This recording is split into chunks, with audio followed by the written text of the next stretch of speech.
Isa ba kayo? Magpadaklin kay siyempre, pahuway, amangon, puutan, yung mga muhimo, naka-unang na sabi na naman nga, pwede ang matawag na to, ang ginikanan may maigo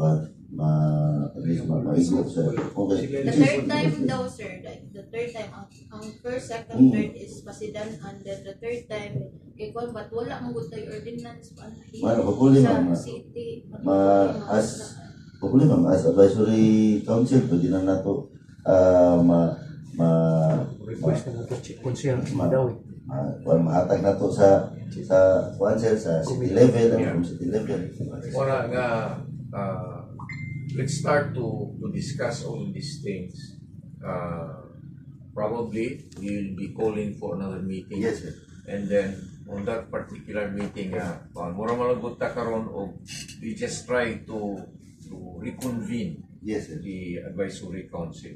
So my suggestion is on the next meeting, probably we will also try to invite and involve the other katong ingon ako nga principals from the different schools, from the religious sector, youth sector, kinsa pay ang representation, and then let's organize and then let's call for an election, okay? And then from there on, so we'll plan for the off-taking dayon, karang ditso-ditso. Yes, sir. Way daghang kuan ba?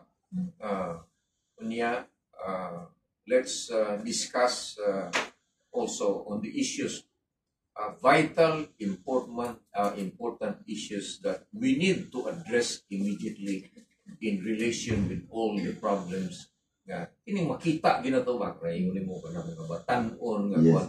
We will have to address this because all of the issues nato unya later on mo bitaw na nga ang chairman pod sa City Advisory Council